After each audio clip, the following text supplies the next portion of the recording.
السلام علیکم ورحمۃ اللہ وبرکاتہ۔ دوستو، یہ جارڈن میں موجود عالمی سطح پر شہرت یافتہ شہر پیٹرا کے سیخ کا علاقہ ہے۔ پیٹرا جسے 2007 میں دنیا کے 7 نئے عجائبات میں شامل کیا گیا تھا، اور یہ جو سامنے ایک لمبی سی چٹان ہے دوستو، اس میں آپ دیکھ سکتے ہیں چٹان کو تراش کر ایک اونٹنی کی تصویر بنائی گئی ہے۔ کہا جاتا ہے کہ یہ سیدنا صالح علیہ السلام کی اونٹنی کی تصویر ہے، اور صالح علیہ السلام کی قوم یہیں آباد تھی۔ حالانکہ اس بارے میں بہت سی روایات اور کثیر تفاصیل ہے، جس کا آج ہم قرآنی آیات اور صحیح احادیث کی روشنی میں خلاصتاً ذکر کریں گے۔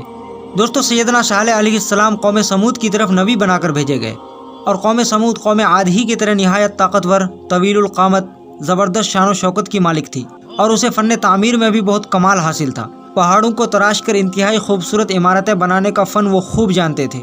جب قوم سمود اپنے عالی شان محلات، سرسبز و شاداب کھیت کھلیان، خوبصورت چراگاہیں اور نعمتوں کی فراوانی کے سبب غرور و تکبر اور سرکشی کے نشے میں چور ہو کر ابلیس کے پیروکار بن گئے، حالانکہ کچھ ہی عرصے پہلے قوم عاد پر اللہ کے عذاب کے مناظر ان کے سامنے تھے، اس کے باوجود جب یہ بھی اپنے ہاتھوں سے تراشے ہوئے پتھروں کو خدا سمجھ کر اس کی عبادت کرنے لگے، اور بھی وہ طرح طرح کی برائیوں میں ملوث ہوتے چلے گئے، ان کے معاشرے میں حق و انصاف ختم ہو گیا، تو اس وقت اللہ تعالیٰ نے حضرت صالح علیہ السلام کو ان کی طرف رشد و ہدایت کے لیے نبی بنا کر بھیجا۔ وَإِلَىٰ ثَمُودَ أَخَاهُمْ صَالِحًا قَالَ يَا قَوْمِ اعْبُدُوا اللَّهَ مَا لَكُم مِّنْ إِلَٰهٍ غَيْرُهُ۔ اللہ تعالیٰ فرماتے ہیں کہ ہم نے قوم سمود کی طرف ان کے بھائی صالح علیہ السلام کو بھیجا۔ قَالَ يَا قَوْمِ اعْبُدُوا اللَّهَ مَا لَكُم مِّنْ إِلَٰهٍ غَيْرُهُ، تو صالح علیہ السلام نے اپنی قوم سے کہا، اے میری قوم، ایک اللہ کی عبادت کرو، مَا لَكُم مِّنْ إِلَٰهٍ غَيْرُهُ، ان کے سوا تمہارا کوئی معبود نہیں۔ حضرت صالح علیہ السلام نے اپنی قوم کو راہ راست پر لانے کے لیے ہر چند کوشش کی، انہیں طرح طرح سے خوب سمجھایا، لیکن دوسری قوموں کی طرح قوم سمود نے بھی آپ کی بات ماننے کے بجائے انکار کیا۔ حضرت صالح علیہ السلام مسلسل وعظ و نصیحت میں لگے رہے۔ اسی اثنا میں قوم کے سرداروں نے حضرت صالح علیہ السلام کو اپنے پاس بلایا اور آپ سے یہ ڈیمانڈ کیا کہ اگر آپ سچ میں اللہ کے رسول ہیں تو ہمیں کوئی ایسا معجزہ دکھائیں جسے دیکھ کر ہمیں آپ پر یقین ہو جائے کہ آپ واقعی اللہ کے رسول ہیں۔ تو صالح علیہ السلام نے کہا، اے میری قوم کے لوگوں، تم کیا معجزہ دیکھنا چاہتے ہو؟ انہوں نے کہا، یہ جو سامنے چٹان ہے اس میں سے ایک ایسی اونٹنی برآمد کیجیے جو گاون ہو، بچہ جنے اور ہمارے لیے دودھ مہیا کرے، اور اس میں بہت ساری خوبیاں موجود ہو۔ حضرت صالح علیہ السلام نے ان سے فرمایا، اگر میں تمہاری شرط پوری کر دوں تو کیا تم اللہ پر ایمان لے آؤ گے؟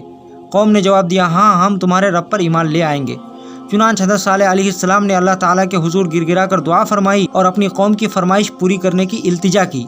اللہ تعالیٰ نے اپنے نبی کی دعا قبول کی، اور دیکھتے ہی دیکھتے چٹان پھٹ پڑا اور اس سے ایک ایسی لمبی تڑنگی خوبصورت اونٹنی برآمد ہوئی جس میں وہ سب خوبیاں موجود تھی جس کی قوم نے فرمائش کی تھی۔ یہ منظر دیکھ کر قوم کے سرداروں میں سے ایک شخص جن کا نام جندع بن عمر تھا اپنے ساتھیوں کے ساتھ ایمان لے آیا، لیکن زیادہ تر لوگ ہٹ دھرمی پر قائم رہنے کے ساتھ ساتھ بت پرستی پر ہی جمے رہے۔ اس موقع پر حضرت صالح علیہ السلام نے اپنی قوم سے فرمایا، یا قوم اعبدوا اللہ ما لکم من الہ غیر قد جاءتکم بینۃ من ربکم هذه ناقۃ اللہ لکم آیۃ فذروها تأکل فی ارض اللہ ولا تمسوها بسوء فیأخذکم عذاب عظیم۔ یعنی اے میری قوم، ایک اللہ کی عبادت کرو، ان کے سوا تمہارا کوئی معبود نہیں، اب کوئی تردد باقی نہیں رہا۔ قد جاءتکم بینۃ من ربکم، تحقیق کہ تمہارے پاس تمہارے رب کی طرف سے کھلی دلیل آ چکی ہے۔ هذه ناقۃ اللہ لکم آیۃ، اور یہ اللہ کی اونٹنی ہے، تمہارے لیے نشانی ہے۔ فذروها تأکل فی ارض اللہ، تم اس کو چھوڑ دو تاکہ یہ اللہ کی زمین پر کھائے پیے۔ ولا تمسوها بسوء، اور اس کو تم بری نیت سے نہ چھونا، یعنی اس کو کوئی تکلیف مت پہنچانا۔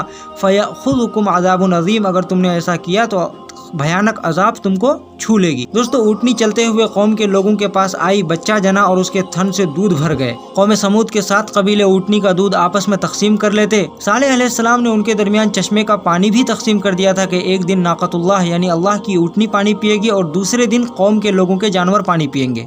کچھ دن تک ایسا چلتا رہا، لیکن کچھ دنوں بعد نافرمانی کے کیڑے نے قوم سمود کے نافرمان لوگوں کے دماغ پر دستک دی، اور قوم سمود کے 2 نوجوان جن کا نام قیدار اور مصدع بتلایا گیا ہے، انہوں نے اونٹنی کو قتل کرنے کا منصوبہ بنا کر اونٹنی پر حملہ کر دیا۔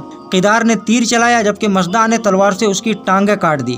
اونٹنی کے بچے نے دیکھا تو اس نے چیخ ماری اور اسی چٹان کے اندر چلا گیا جس سے اونٹنی نے جنم لیا تھا۔ اونٹنی کا قتل قوم سمود کے ان سارے لوگوں کے خاتمے کا باعث بنا جو اللہ پر ایمان نہیں لائے تھے۔ اللہ تعالیٰ نے ان پر 3 دن کا عذاب اتارا۔ پہلے دن ان کے چہرے سرخ ہوئے، دوسرے دن زرد، تیسرے دن سیاہ۔ پھر شہر میں زلزلہ آیا، ایک چنگاڑ کی آواز آئی، پہاڑ پھٹ کر ٹکڑوں میں تقسیم ہو گیا، اور قوم سمود کے وہ لوگ جو اللہ پر ایمان نہیں لائے تھے وہ ہلاک و برباد ہو گئے۔ دوستو، قرآنی تفاسیر اور تاریخی کتب کی روشنی میں اتنی بات تو واضح اور صاف ہے، لیکن صالح علیہ السلام کی قوم کہاں آباد تھی، یہ واقعات کہاں پیش آئے، اس بارے میں مختلف روایتیں اور بہت ساری تفصیلات ہیں۔